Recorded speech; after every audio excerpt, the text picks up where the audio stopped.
Hello and welcome back to the Dugout podcast. A quick turnaround for us. This is episode number 77, and we are joining you after five games of SPFL action last night. Some really interesting results. Thank you to everyone who watched our lead up to those games, or reaction to the weekend games.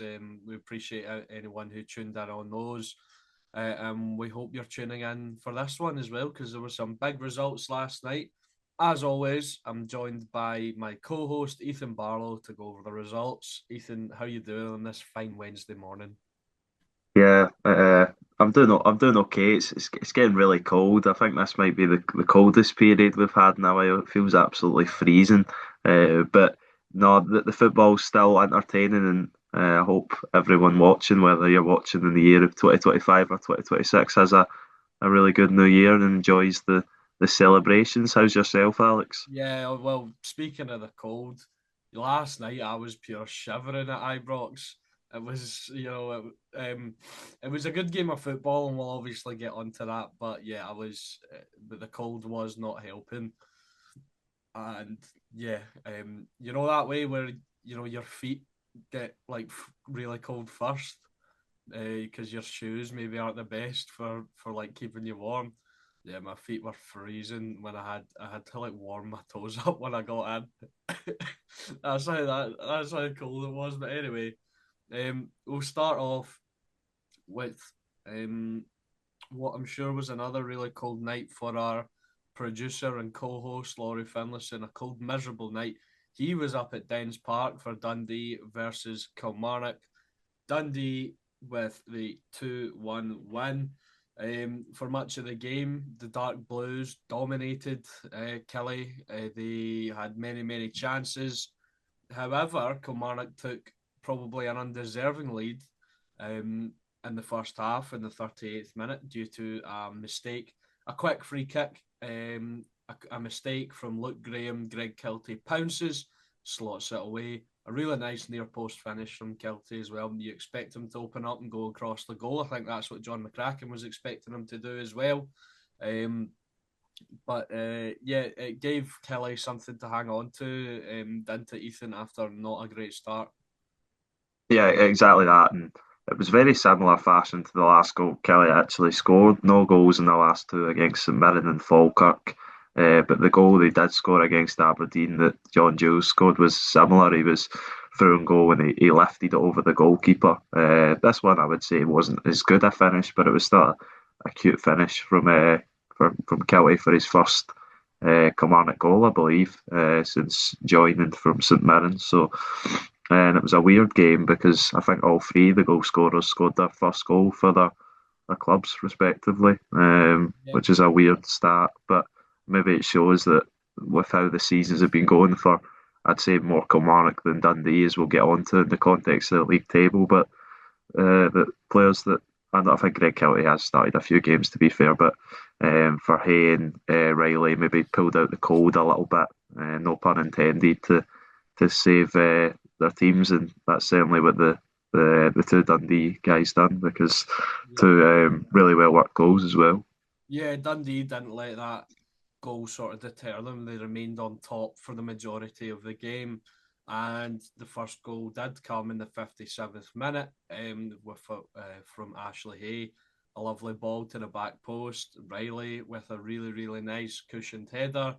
Um, Clever play from him, because maybe a lot of players would snatch at that and try and head it in from a ridiculous angle, or try and head it like long back across the goal, but he spots Hay, cushions it to him, and Hay just nods it in, for one each. So that's a real nice finish there. And then Riley gets his goal, which was a fantastic finish in his own right. Good play from Dundee. Ashley Hay tries to get the shot off. It doesn't quite work out for him, and then Riley gets onto it and curls it into the top left hand corner. Really, really nice finish from him, and his first start and his first goal for Dundee. Yeah. I was just going to point out that fact that you stated there. You only played around 50 minutes in the Scottish Premiership this season before that start. Obviously, doubled his tally in minutes, doubled his tally, well, not doubled, but scored his first goal and first assist of the season, and he can be a big player for Dundee because I think I was looking.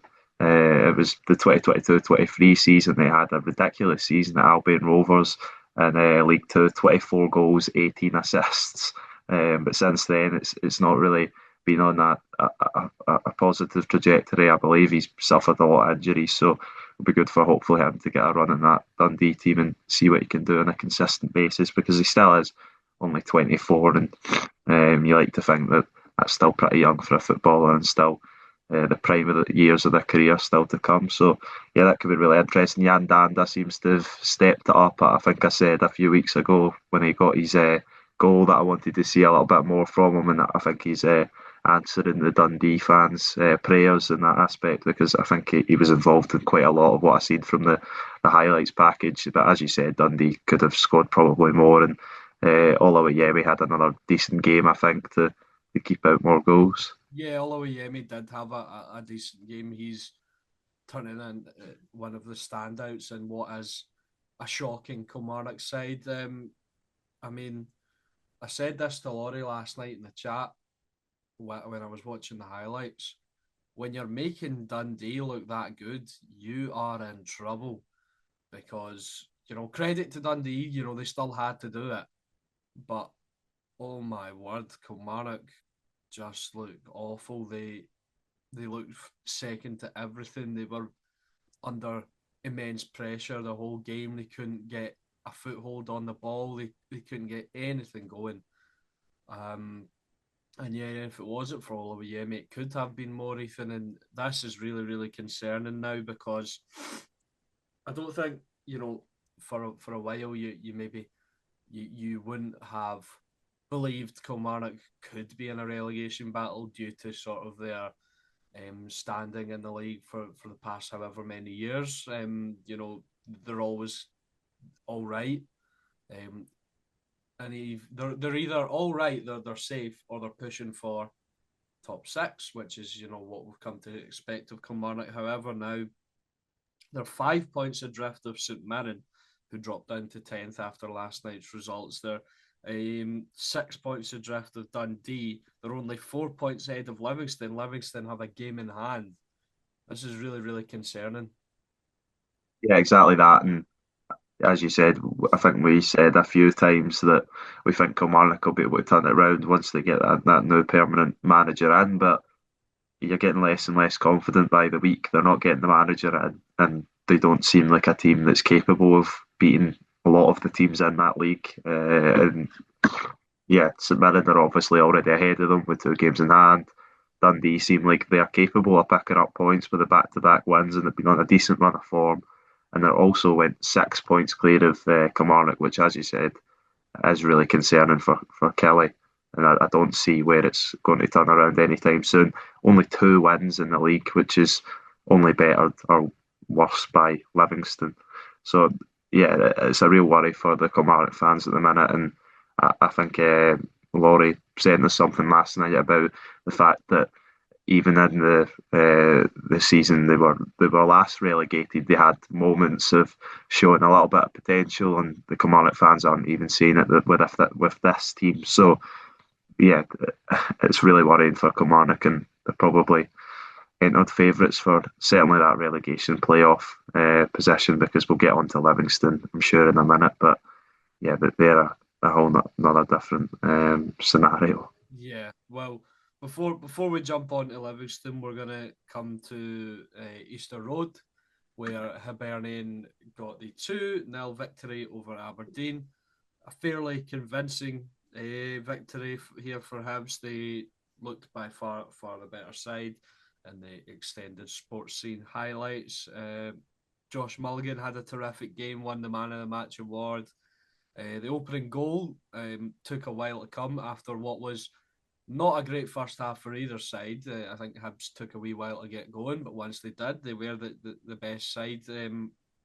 And it was Thibaut Clichy after a break from Elie Youan, a nicely worked 1-2 with Jamie McGrath, and then he plays it straight across for Thibaut Clegy, who finishes it quite well to sort of bring it over the Aberdeen. I don't know if he meant that or if he tried something and it like did something funny, but it ends up being a nice finish from him. Obviously, in for Kieran Bowie last night, who was out due to illness, unfortunately for the young Scotsman, because he'd just come onto a game. Obviously, he'd scored in the Edinburgh Derby, but a really nice goal, nicely worked goal from Hibs there, Ethan, and well deserved.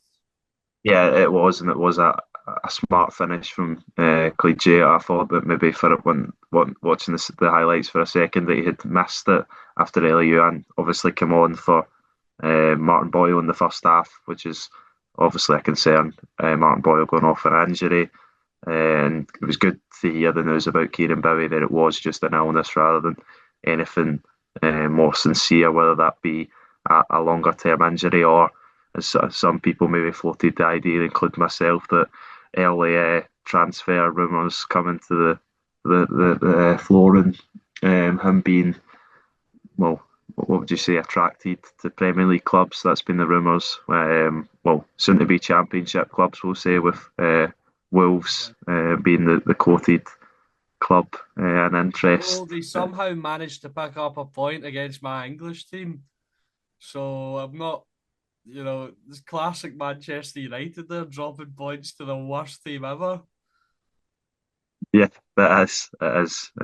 You're not surprised to see that. Well, maybe I was actually surprised to see it, and I think most people were. But yeah, it's good for Hibs fans to get that confidence that their striker's going to be there, especially when Martin Boyle goes out with injury. We don't know how the extent of that yet, but yeah, Thibaut Clegy comes in.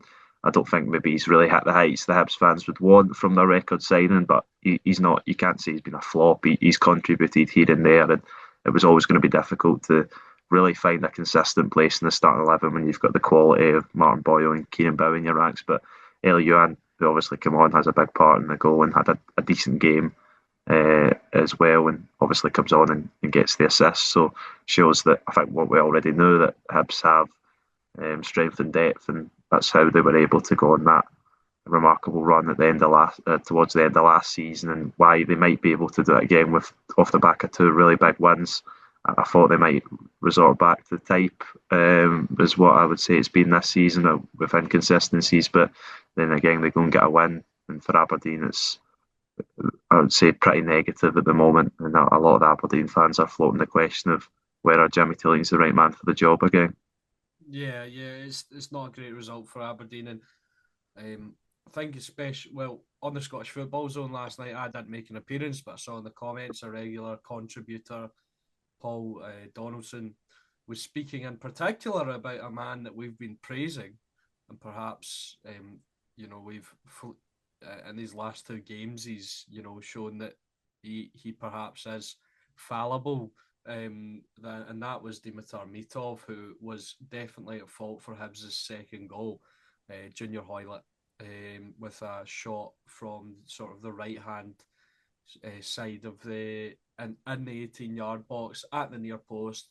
Mitov gets down to it and sort of lets it spill and fall into his near post. So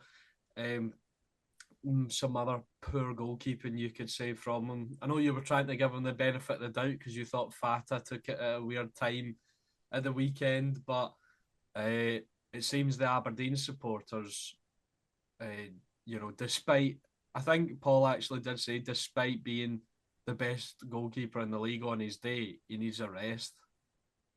Yeah, I think that's possibly the case, and obviously we don't watch every minute at Aberdeen, so I'm not going to argue in Aberdeen's fans' judgment, but yeah, that was really poor from him. And I think the problem most recently had been distribution, really. I know that was the problem, obviously, at Celtic Park, when he misplaced his pass to young Dylan Loban, and the fullback was sent off as a consequence, and obviously you seen what happened in that game. And then there was also one in Prague, I think, as well. He made an error against Sparta. So yeah, this one's just a complete goalkeeping mistake. He's got to save that. It would be poor to concede from there if Junior Hoylett had found a corner, never mind hitting the shot pretty much straight at him, and he just palms it into the near post, as you said. And maybe he does need a period out of the team. The The number two goalkeeper, I believe, is Nicholas Suman, who was the Australian who was on loan at Cove Rangers last season. So maybe not the most ideal replacement. I've not seen a lot of him, if any of him. So, but if David Tarmitov's ultimately underperforming as the goalkeeper, then that's a decision on Jimmy to lean, and it may be to save his job, because I think the Aberdeen fans are growing restless with the performances this season. They were on a decent period there. They seem to be keeping goals out and nicking wins here and there, but it seems to have went back to the sort of slug that it was before, and they're dropped outside the top six now, 6 points behind Hibs and the rest, Motherwell, who they would want to be up there competing for those European spots, especially with how poor Celtic and Rangers point tally is by their usual standards. So yeah, it is really disappointing from Aberdeen, and you can see why the fans are starting to maybe want change in the managerial position, although I think we're still quite a while away from that yet. Yeah, definitely. So that was the Hibs and Aberdeen game. A poor result for Aberdeen, big result for Hibs. And just to say before we move on, Hibs now up into fifth, just 2 points behind Motherwell, who had another fantastic result last night. And obviously, we'll get on to that game. Moving on to Livingston and Dundee United. Dundee United now into the top six due to Aberdeen losing and them getting the result. Granted, Aberdeen have a game in hand, but we've said it. I feel like we've said it 1,000 times on this podcast over the past few weeks. A game in hand is not guaranteed points, especially in this league. So Dundee United went to Livingston and beat them 3-1, and this, I think, was the most convincing one of the most convincing performances I've seen. It might have been the most convincing performance of the night. For Dundee United, they were by far and away the better side. Livingston had nothing the entire game. Zach Sapsford got the opening goal from a corner kick. A wee bit of a stramash, but it was a nice instinctive finish from the Australian, who continues to make his case for a potential call up to the World Cup this season. And there's been a lot of chatter around him, and I think he himself has said that it's one of his goals to go and play for Australia at the World Cup. If he keeps this form up, then absolutely, I feel like he could get the chance. Although, does the Australia manager turn his nose up at players in the Scottish Premiership? I'm seeing a lot of Socceroos online going mental how Cammy Devlin doesn't even get a look in, and he's the best player in the SPFL. Is he gonna take a look at Satsford and turn his nose up at him as well? You never know. Hopefully not. If he keeps this form up, I've become really I like him. I've become fond of him. I think he's a really good striker, and he's got a variety of finishes in his bag. So really good season for him so far. Yeah, I would completely agree with almost everything you said there, and I think the Dundee United fans were disappointed to miss out on Sam Dalby with the contributions he made last season. I believe it was 15 goals for Dundee United on loan from Wrexham, and now Zach Sapsford's got 8. And you look at it as the halfway point in the season, there's no reason why you can't go and beat that tally. And you could possibly say Sapsford's got more to his game than Dalby as well. I think that's a debate for another day, and Dundee United fans will maybe have to tell us who the better striker is of the two. But I think Sapsford's been a brilliant bit of business, as a lot of the Dundee United recruits have. Obviously, the massive turnover they had from with different players from across the leagues, across Europe and across other continents like Oceania, as we said with Sapsford. So yeah, as you said, it's up for debate whether this was maybe the most convincing performance of the night. I've got another one which we'll get on to, which is certainly a contender. But no, Dundee United absolutely battered Livingston. I think I can guess which one you're talking about. And I'd agree. Yeah, That's why I hesitated when I said it.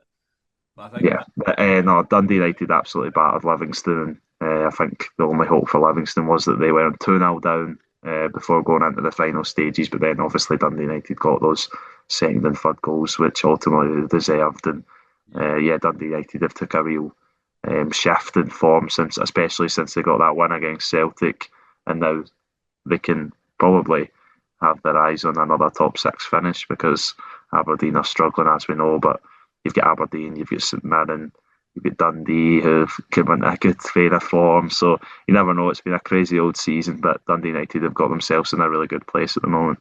Yeah, absolutely. And those two goals came from an own goal from Livingston defender Ryan McGowan. Then it was Amar Fata again. He's really come onto a game also, if we're talking about players in form. Another uh, nice bit of play from him before Conor McLaren grabbed a consolation late on in the match, but that was it.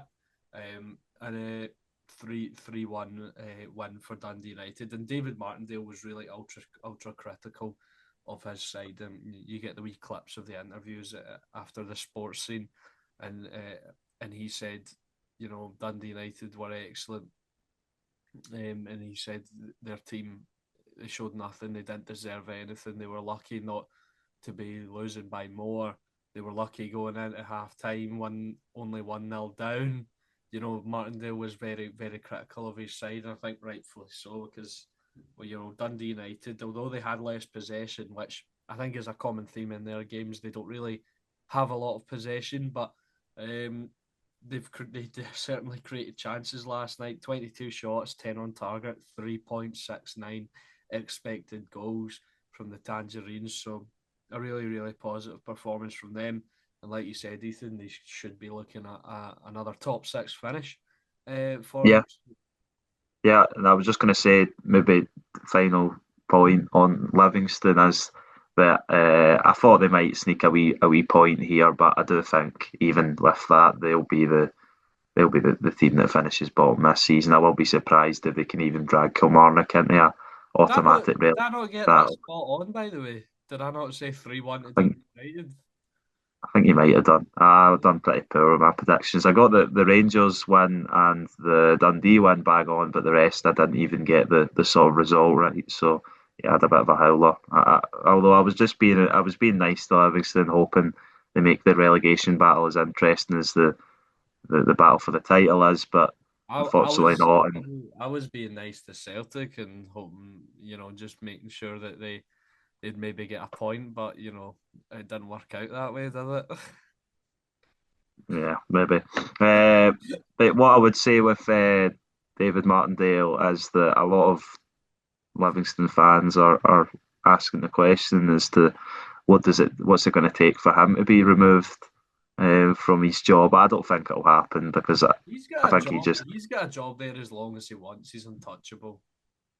yeah. I think the same, and I It think would the it would question's got. honest. I think it would honestly take them going down to the blooming Lowland League for him to get sacked. Genuinely. Well, you've got to think about it. This is what like sacking a manager comes down to. Do you think there is someone out there that you could employ in his role that's going to do a better job than David Martindale?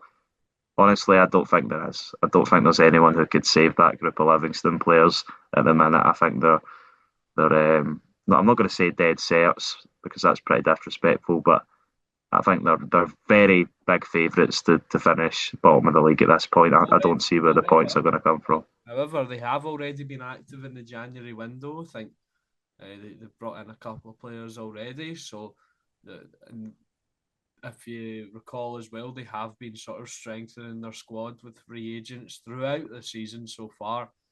So maybe that will save them because you can see clearly that the squad isn't of Premiership quality. So perhaps their signings can save them. But personally, Ethan, I'd agree. I don't see it. And you said disrespectful, but I'd say truthful.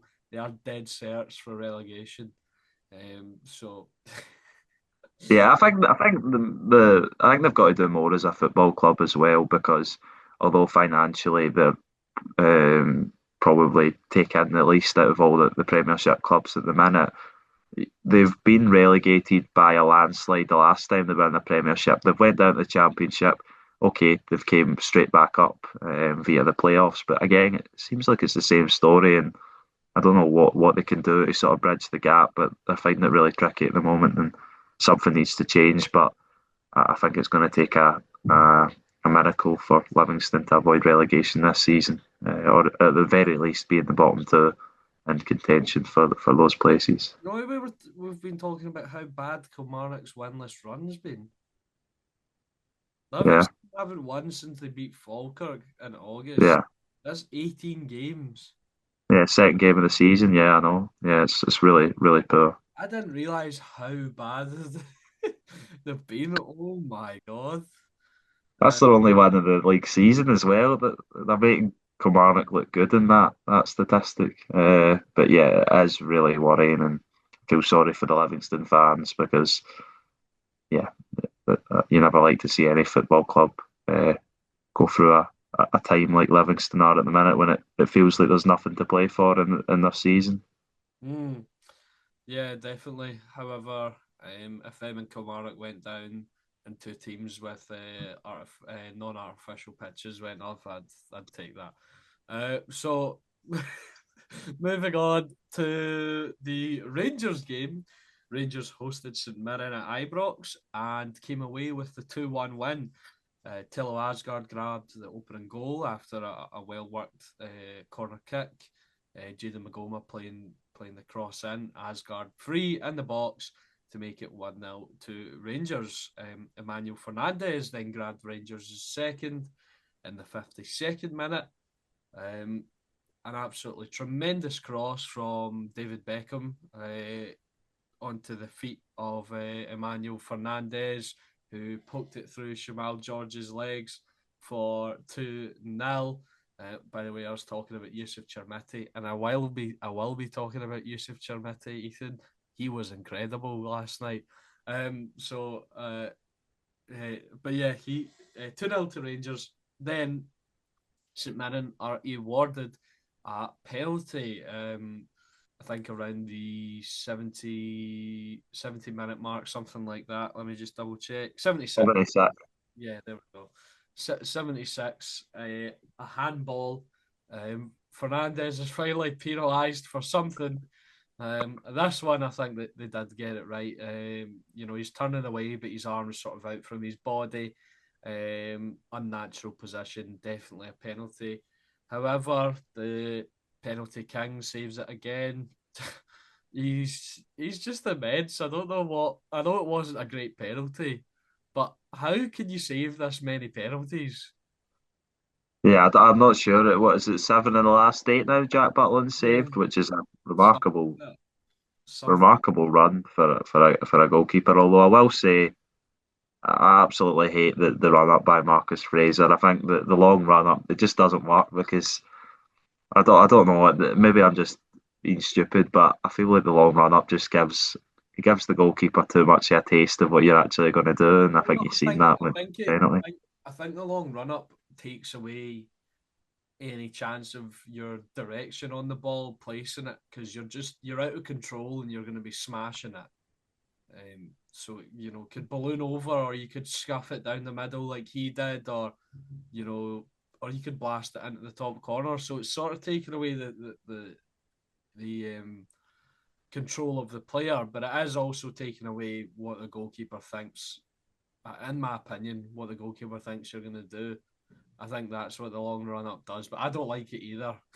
I prefer sort of, short, poised run ups, pick your spot, maybe add a bit of power into that as well. Yeah, Fraser looked like he was getting knackered by the time he had got to the ball.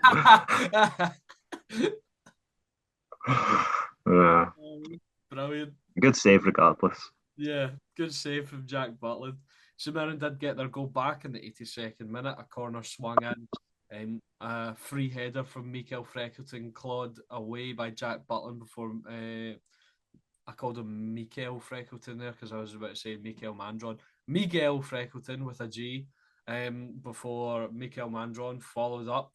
Butland nearly kept it out. Second time of asking, but he couldn't. and that made it a nervy last few minutes at Ibrox. However, Ethan, I'd go so far as to say I think this was Rangers' best performance under Danny Rowe. Well, I don't think I can really pick up the context, the full context of the match, as you never can from looking at the stats and the highlights. But that's obviously showing positive signs for Rangers, because what they have done is they've been able to win consistently in the games. I mean, you'd like to say that Rangers and the Rangers fans would like to say they should win every game, especially domestically. But I'm talking out with the games against Celtic and Hearts. They've been able to win almost all of them under Danny Rowe, and it's creating a real positive atmosphere around the club, of what Danny Rowe's actually doing with the group of players he's got. Because you compare it to what Russell Martin was able to do, it is really night and day. And yeah, another good win for Rangers. St Mirren are never an easy team to play. As you've seen in the second half, they made it difficult, and they made it what sort of you would call squeaky bum time at the end. But no, Rangers are in really good stead, going into the big game on Saturday, which we'll cover in this episode. But yeah, I think what Rangers have got, which is really good as well, is, as you said, Yusuf Chermiti. I didn't see the game, as I said, but from what I heard, he was really good, and He was was man of the match, excellent. wasn't he? If you'll allow me, he was absolutely excellent. His hold up, his link up, um, his footwork, just everything about him was incredible. He could take the ball in tight areas, hold off a couple of St Mirren players, bring others into play. The cross for the goal was brilliant. Just before that, he skinned about three guys, played in Yedi Gassama, which nearly led to a goal as well. So um, Chermiti was excellent. And see when he got subbed off um, for Danilo, uh, and St Mirren got their goal, that was when the pressure was really on, because Rangers didn't have an out ball. They didn't have a big Chermiti up there holding it up, bringing others into play, skinning everyone. They didn't have him. And this, I like, I would go, I said earlier, I would go so far to say this was Danny Rowe's Rangers team's best performance. This was Yusuf Chermiti's best game in a Rangers shirt by a country mile. And you can see it's been coming, because he does do a lot of good things. It's just unfortunate we've spent 8 million on a striker that can't really hit the target. But, he could, we see all the time sort of positional reinventions and stuff like that. See if they could find a way to play a striker off of him, like Danilo or Majovski, and have him maybe sort of even in a 10 role, Ethan. I know that sounds insane, judging on what we've seen from him this season, but if he can do that, like nearly every game, I think he would be fantastic in that role, and he'd pick up a few assists, and we might not be looking to him for the goals, but he certainly had a massive impact last night in Rangers winning. Yeah, and then that's it. Maybe, well, not it certainly has waited too long for the price Rangers paid for him, but that's it. They're still in contention to have a memorable season. There's still a league title. There's still a Scottish Cup at stake, and if Yusuf Chermiti can turn these fortunes round at Rangers, we've seen it many times with players at football clubs before, that they can turn it round, and what would be a better time to get a big goal than on Saturday, and really maybe open his account on a streak, and he can really start scoring on a consistent basis. But as you said, maybe that's not the role that he can play, but players don't need to score to have massive impacts.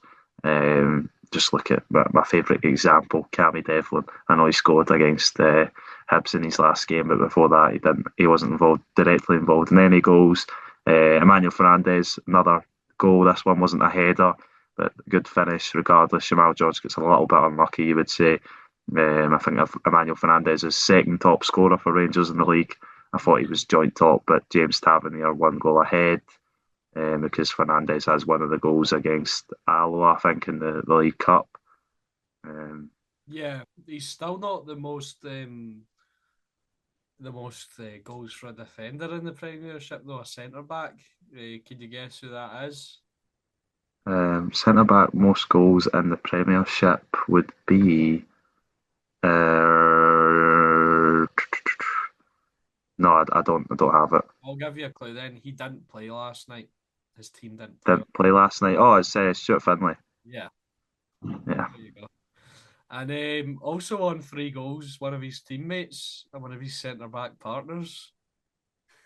but Craig Halkett. Yeah. Yeah, So Finley's got 4, Halkett's got 3, Fernandez now has 3 in the league. So yeah, really, really good from Big Manny Fernandez.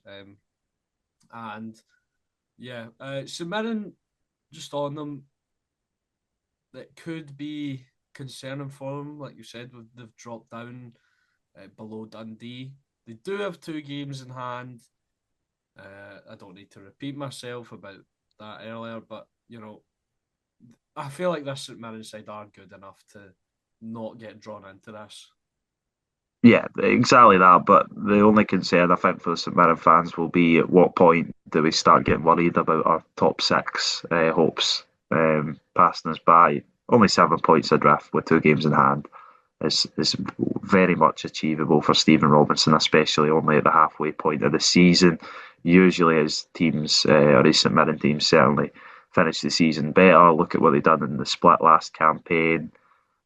I think there's nothing to be worried about for St Mirren, and even if they were to forfeit top six this season, I think it's still a memorable season for St Mirren with what they've done in the League Cup. But I think, as you told me, and as we've seen after the League Cup final, the players want to kick on now and they want to be in the sort of race for European football again, and that would mean battling for that top six. And I think they will be there. There's nothing to be too concerned about. I think they just need to. I think need to find goals a little bit more consistently. Obviously, the lowest scoring team in the league. Maybe take their chances a bit better, especially when it comes to the penalty. They could have maybe got a point, although from what I've heard and seen, it wouldn't have been all that warranted. But then again, St Mirren have got that habit of doing really well against the teams that they're not expected to do as well against, and sometimes struggle when the pressure's on them to go and win the games. I'm thinking of the teams below them especially, but no, I think St Mirren will be in the battle for top six come the end of the season. Moving on to the 5th and final game of the evening. Motherwell hosted Celtic at Fir Park and came away with a convincing, very convincing 2-0 win. Ibrahim Said opened the scoring. A lovely ball from Stephen O'Donnell and a nice header from Said to put it away. But really, really poor defending from Celtic. I'm sure we'll get into much of that. And we'll talk about how excellent Motherwell were as well. And then Motherwell did get their second in the 58th minute through Elliot Watt. Kasper Schmeichel's horror season continues, giving away the ball from trying to pass it out at the back. Arne Engels slips. It is pounced on by, I believe, Elijah Just, who brings it back round. And Elliot Watt's there to sweep it in to an empty net because Schmeichel was trying to cover the near post. Mother will come away with the 2-0 win. Very, very deserving, Ethan. Before we get into how bad Celtic were, we need to talk about how good Motherwell were. Yeah, they were absolutely excellent. Probably one of their best performances of the season. I know they've had a lot of really good performances, and the Jens Berthel Askou style of play, which is something we wouldn't associate with a side probably outside of Celtic and Rangers in Scottish football, but Motherwell have made it their own. Maybe the only takeaway or not the only takeaway, one of the main takeaways I've seen from seeing them up against the champions this season in the 2 games is that I think Motherwell could maybe, if they can find a little bit more consistency, probably in front of goal, because defensively they've been absolutely excellent, especially recently. They obviously had their 10-hour run without conceding a goal cut against Rangers, and then they obviously bounced back here with another clean sheet. But they were absolutely excellent, and they could maybe be further up that table if they went on a little bit better of a run. But they still obviously had an excellent season. No one expected them to be this high in the table and be this close to obviously Rangers and then Celtic. They've obviously closed the gap as well, and they were thoroughly deserving of a win. It was two; it could have been more. They were absolutely excellent, both on the ball, their pressing. You pointed out the other day when they went to Ibrox how good their press was, and you seen that Celtic barely got any time on the ball, especially in the first half, and Celtic couldn't create little to anything. I think it was not until the 80th minute Celtic had a shot on target or something like that. They only I had think I two think Celtic in as the well game. had one shot in the first half, um, Yeah, which was that awful header from Yang, I think it was, over the bar. So they were yeah. it was really, really, really bad from Celtic, but really, really good from Motherwell. Obviously, keeping them that quiet and yeah, absolutely, absolutely terrific from Motherwell. And like, yeah, I'd agree with you. If they were a bit more consistent, they probably could be, well within the title race. They still probably are. I mean, they're I only know. I eight was points behind us. I was about to say they could, claw themselves into this. I mean, they're 2 points behind Rangers. Um, they are five behind Celtic, like you said, only eight behind Hearts. Granted, the three above them have a game in hand on them, but they're not doing too badly. Motherwell and they're a really really good side. Eli Just I thought was immense. Um, he's a really really good player. I'm glad to see that my free agent FIFA career mode legend has finally found a club and he's playing really well. Not obviously played for someone before that wasn't you know in FIFA, but because he played for the New Zealand national team, he was in the career mode. So, but yeah, he was excellent. Elliot Watt again, fantastic. Um, and we were talking about Jens Berthel Askou there and his sort of changes and stuff. And he had Paul McGinn and Stephen O'Donnell as centre halves last night. And I actually recognised from his interview after the game that that was an intentional change from him. It wasn't down to. He's like, we did a tactical change in the back line, and the boys had one day to implement it, so they did really really well. He just seems excellent. I mean, if it wasn't for Hearts and Derek McInnes, I'd say he's the one. He would have been the runaway candidate for manager of the season so far, manager of the year. Um, but yeah, like you said, you can't turn a blind eye to Derek McInnes taking Hearts on a title charge. But Yeah, Motherwell are very very good, and Askew's proven he's tactically versatile.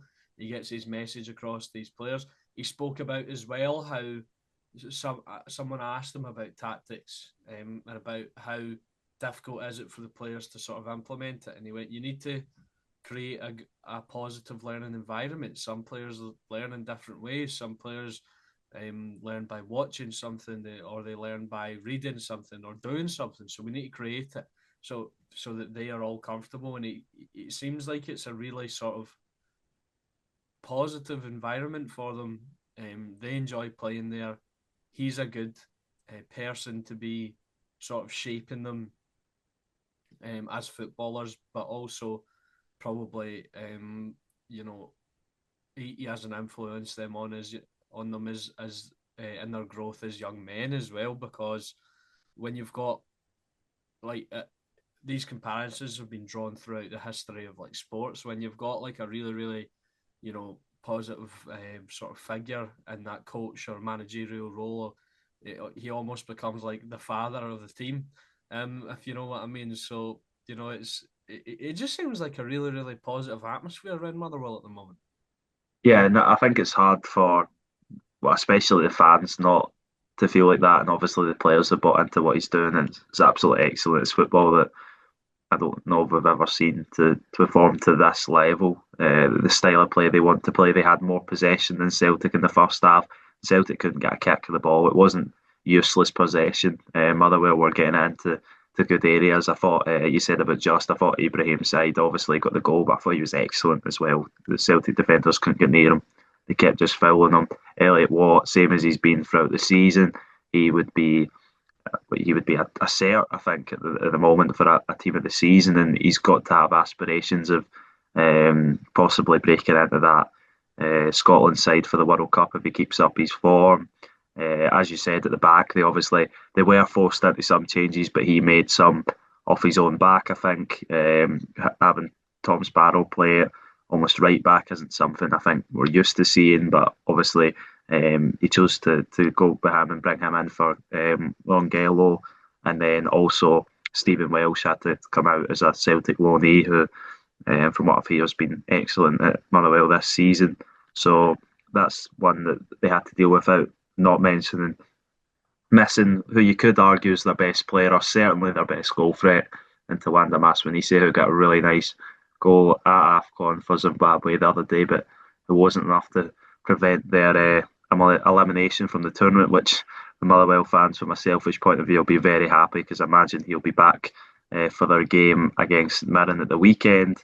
And yeah, that's from what I've seen watching Celtic this season. That's, I think, maybe one of, if not the best performance I've seen from any team against Celtic. Celtic couldn't get anything from the game. They couldn't get near to Motherwell, and that's why I say I think Motherwell. Because the spaces really concerned me for Celtic. I thought it was awful how much space there was. That we were talking about how good Eli Just was earlier, but there was one particular highlight in the first half, yeah, down the right hand side, where the ball was threaded through to him in the Celtic box.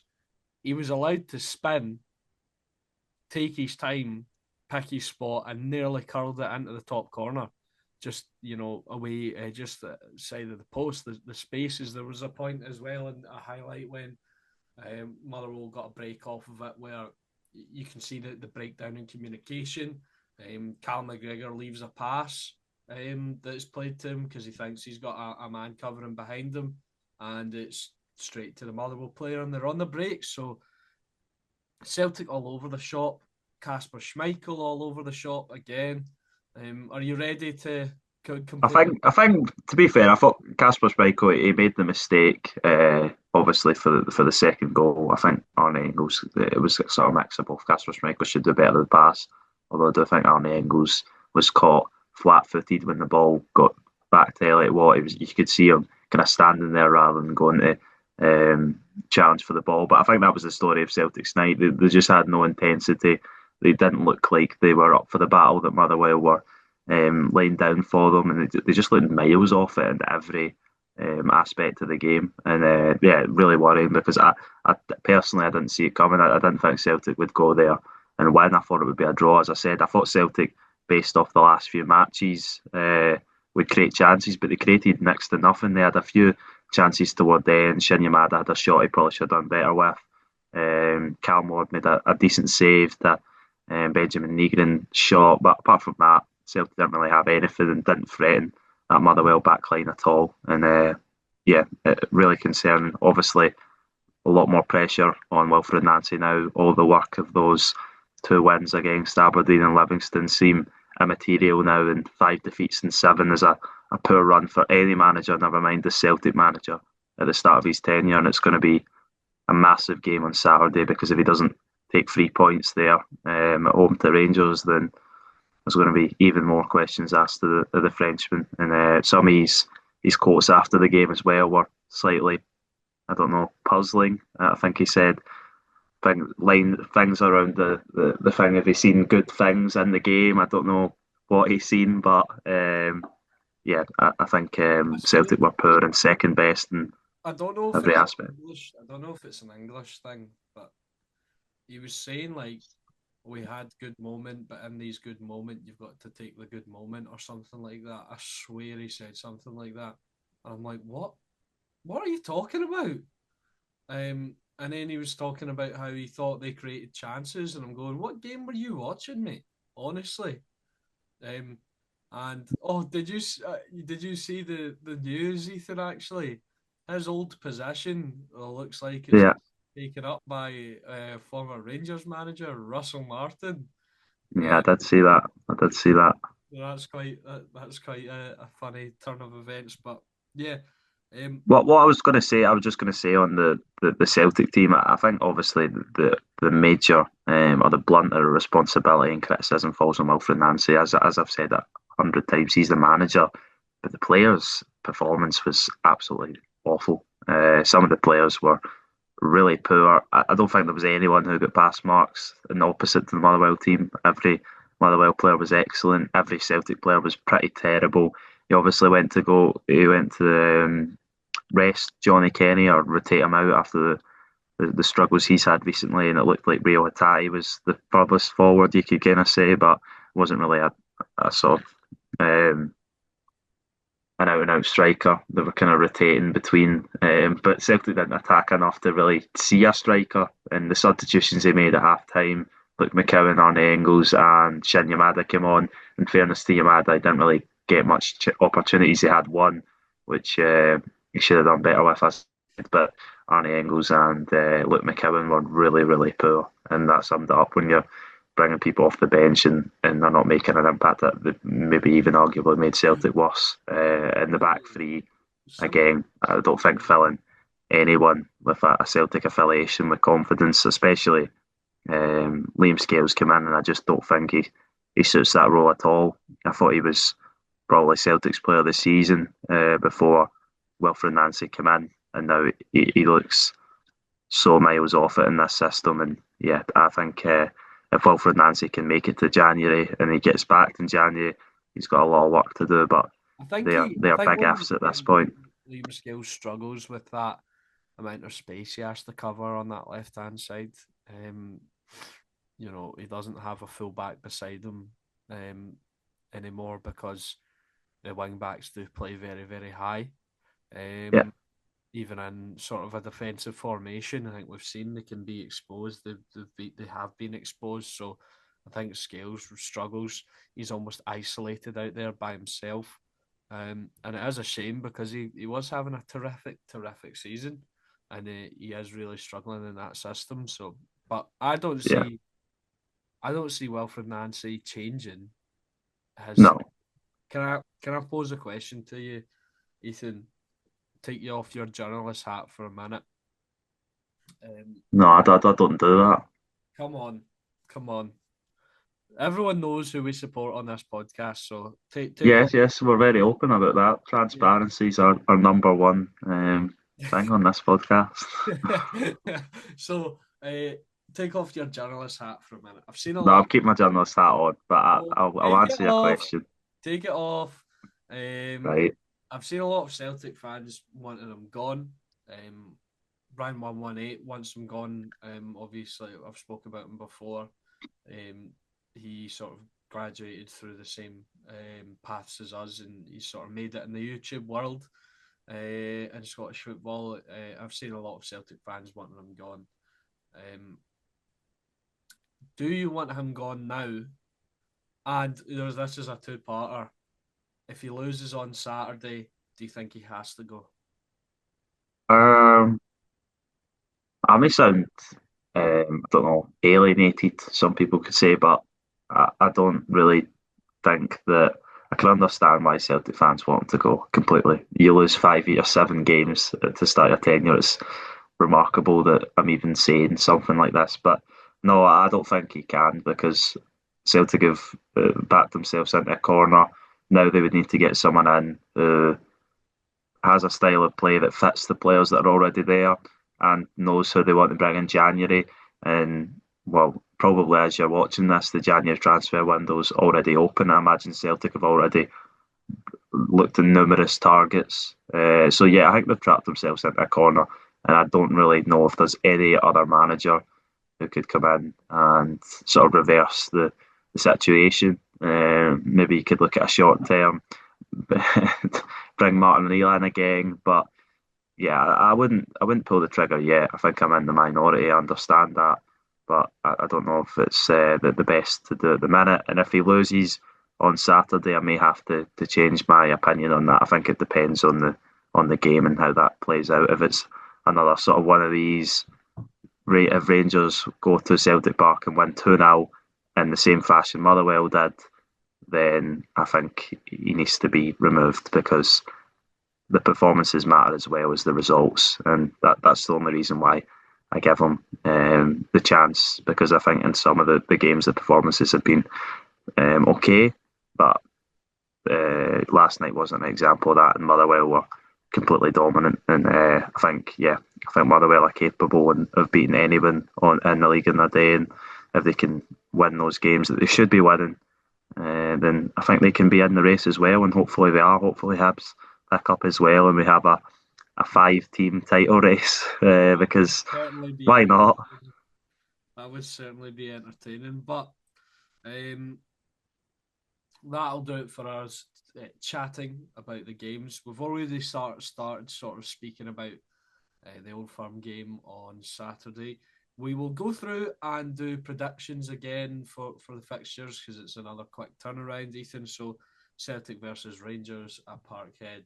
One thing I will say before we give our predictions is what I think Rangers have struggled for attack because teams don't give them space, and they've struggled to break that down.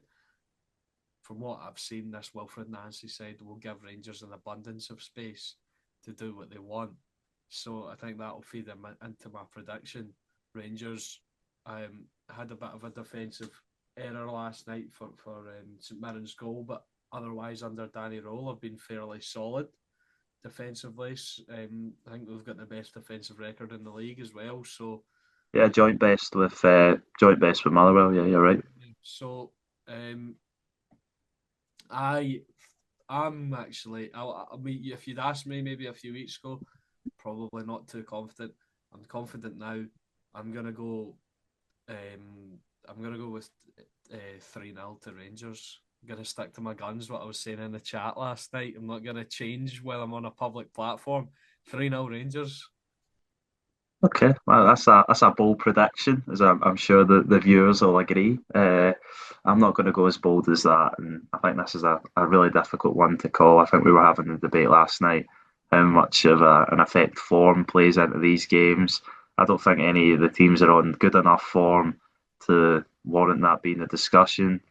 I think I could easily see this game going both ways. I think both managers need a win. Danny Rowe, for the context, as I've said, I think a few times on here, winning one of those big games against Celtic or Hearts. Wilfred Nancy just needs a win, full stop, based on the run he's been on. And I think he will get it. I think Celtic will win. I don't know why. There's nothing to go off, as you've seen in recent games, or the most recent game, I should say, because the two performances before that were pretty good, or okay. I just think Celtic will win. I don't know why. I have a weird feeling, but I could really easily see it going any way. It could be Celtic, could be Rangers, could be a draw, but I don't want to sit on the fence, so I'm going to go with a home win. I'll go 2-1 Celtic. I think Rangers will score, and I think you would struggle to predict Rangers not to score with how open Celtic have been at the back. But then again, I expect with a full Celtic battle, Celtic to create more chances than they did against Motherwell, and I think they'll take a couple of them. But yeah. Oh, excuse me, caught me in a yawn there when you finished. So that'll do it for our predictions. Now moving on to the biggest derby of the weekend, the Dundee derby. Dundee United host Dundee across the road. I'm finding this one fairly difficult to predict, Ethan. Two sides have just come off the back of a win. Dundee in good form as well. So, what do you make of this one? Who do you think will pick up the 3 points? Yeah, I think it is a difficult one to call, and even in the reverse fixture at Dens Park, I think I was thinking about slightly maybe giving Dundee a chance. Obviously, Dundee United completely dominated that game at Dens and took the 3 points, but I don't think they'll have it all their own way this time. Dundee have been on a decent run recently, but I will say they're a lot stronger at home. I think I made that point, and you can see it in in the league table for the home form or the home points tally. I think they've got more than Dundee United have at home, but I think it'll be maybe a step too far for Stephen Presley to win the derby. But I think it'll. I'm going to sit on the fence on this one. I know I said I wouldn't sit on the fence in the last game, but I'm going to go with a 2-all draw. I think for this one, I think it'll be a good game to follow on from what should be a good game at Celtic Park as well. So yeah, I'm going to go with a 2 each draw in that one. Has that got a Saturday loophole as well? Because it looks like Yeah, that's on Sky. yes, yeah, it has. I was informed of that last night as well. So yeah, Uh-huh. don't know So how they keep getting away with this, but no, but I'm not gonna complain. not at all. But Um, yeah, it's strange. yeah, so I am going to stick with my boy Elvis. Uh, Oh, I'm gonna go with a cheeky wee 1-0 away win for the two derby. away derby wins. Yeah, yeah, absolutely. Both Blues teams coming away with a victory. So on to No. uh, I think probably the worst game of the weekend. Falkirk and Aberdeen. Um, I don't, it's not the worst game of the weekend.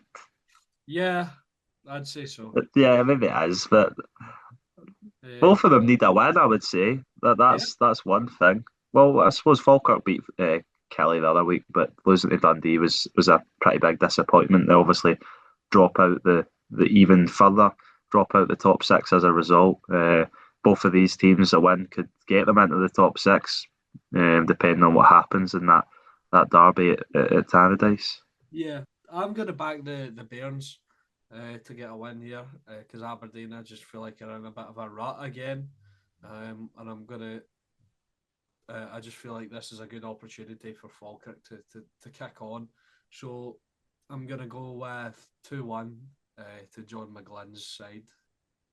I'm going to go with similar. I think Falkirk will win, and there'll be even more pressure piled on Jimmy Tilleen. I'm going to go with a 1-0 slender win for the home side. So, yeah, Falkirk to beat Aberdeen 1-0. Okay, okay. Hearts make their return to league action this Saturday, taking on Livingston at Tynecastle. Oh God, God help you if you're a Livingston fan. 6-0 Hearts. Oh, you've jumped the gun just before me there. I was gonna go. I was thinking more along the lines of a bit of a closer game. Actually, I was gonna go for Hearts 5, Livingston now. Uh, Sorry, any Livingston fans watching, but your team doesn't give me much hope of going to the league leaders and getting a result in a minute. I think Hearts will want to take out their frustration after their derby defeat, and I don't think Livingston are the team that want to be at the other end of it, but unfortunately they are, and I think it'll be a brutal blow to David Martindale and his players. Yep, yep. Me too, me too. Unfortunately for the Livingston supporters, Hearts have had a week to sit on that and fume as well. So they will want to take out their frustrations. Kilmarnock hosting Hibernian at Rugby Park, and unless they've got their new manager in by this point, I don't see it going any other way than the Hibs win. Yeah, I agree. I think Hibs are on in a really good moment, and they need to kick on now. They need to be consistent. They need to win the games they should be winning, and I think they will do. I think it'll be. I'm going to go for a 3-1 win for the Hibees and more agony for the Kelly fans. I'm gonna go a wee bit narrower than you, and I'm gonna go 1-0 to Hibs. I think it will be difficult. I think Kilmarnock will be angry. Um, and I think it will be difficult, but I think Hibs will win in the end. And then Motherwell versus St Mirren. Motherwell will be looking to build off of that fantastic win last night and keep up their winning form. Obviously, another home game, which is positive. Uh, St Mirren really need a win. Ethan, how do you think this one's going to play out? I think this is my well, the scoreline will reflect and the game will reflect. This will be the game of the weekend. I'm going to go with Motherwell 3, St Mirren 2. I think there'll be goals for both teams, Oh, despite Motherwell. Despite what you told me the other night when you said, what was it? You said it was Rangers were the best defence in the league against St Mirren, who were the worst attack in the league or least goals scored. The same scenario here. And I think, but I think St Mirren will get two this time. But I think Motherwell will just pip them. Although I expect a good game. I think Stephen Robinson's style of play really suits going up against Jens Berthel Askew's style. So I think that makes a really interesting clash. you know what? I'm gonna back Motherwell. Oh, And I'm gonna go with 2-1. 2-1 to the Well to keep up their good form and keep the pressure on Rangers and Celtic also. So yeah, that'll do it for today's episode of the Dugout. Thank you to everyone for watching and listening. We hope you have a very good new year. If you're watching this beforehand, please drink responsibly. Please be safe. And just enjoy yourselves and get ready for more football in 2026. Get ready for more episodes of the Dugout in 2026. Make sure to check us out on all platforms: Spotify, YouTube, TikTok, Twitter, or X. I know I keep calling it Twitter, but I'm just in the habit of doing that. But yeah, thank you to everyone for a wonderful year. Thank you for tuning in and listening to us. And we hope to see you next year. Goodbye.